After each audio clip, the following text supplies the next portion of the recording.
do everything that I can to bring this, power coalition into being.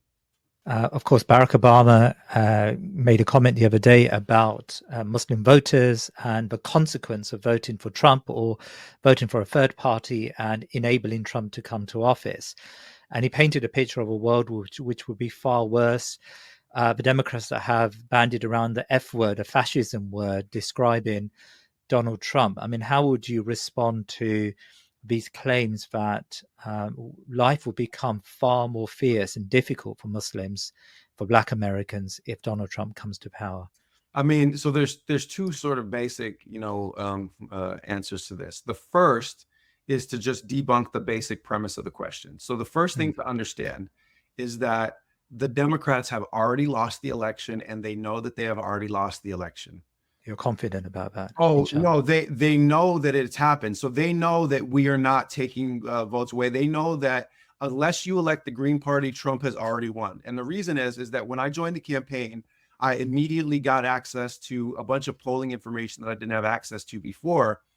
And it's clear that as early as January of 2024, the Democrats knew that they were going to lose the election. And here's how they knew, is that Institute for Social Policy and Understanding, Dalia Mogahed, presented me with the data as soon as I joined the campaign in August. In 2020, Joe Biden, in the swing states of Georgia, Michigan, and Pennsylvania, and those three states, by the way, demographically with respect to the African-American population, Muslim population, and so forth, are basically the same state. They have the same kind of basic demographic makeup.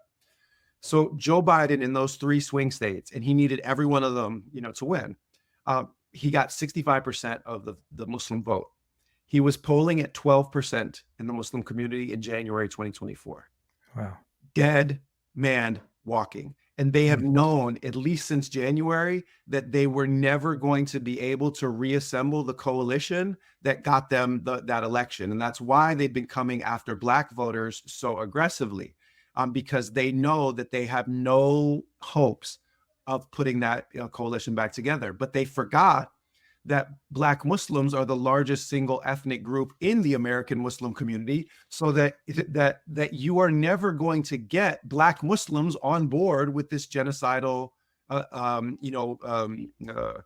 campaign. So just to be clear, the most recent data from Yaqeen Institute, shows how much worse things have gotten for them.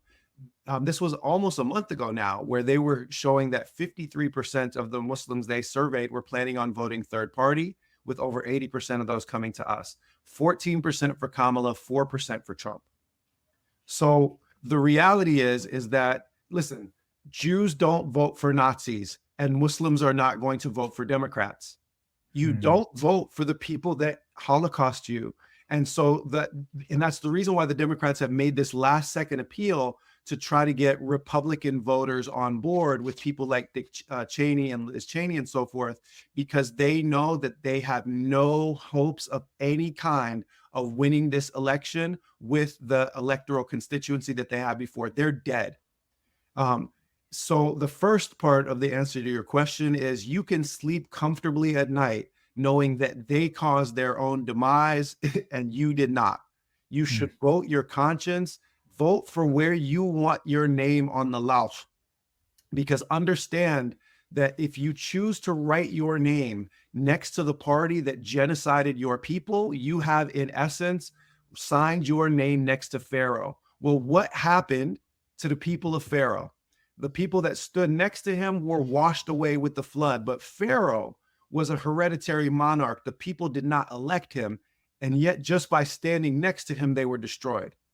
What will be the fate on the day of judgment of a people who enter into a ballot box and positively affirm that they choose the people that slaughtered their brothers and sisters in the third holiest place on the planet for Muslims?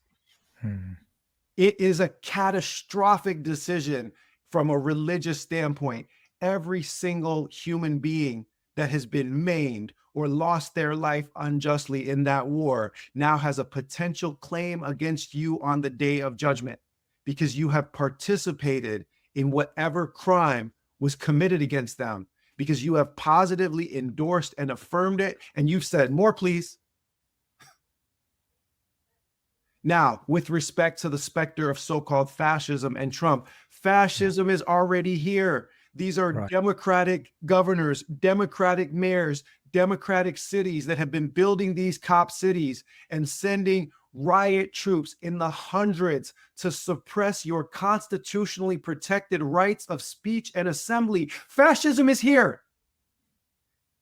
And it is better for these people to have a red fascist than a blue fascist, because at least when there's a red fascist, the liberals are afraid. When there's a blue fascist, the liberals will cut your throat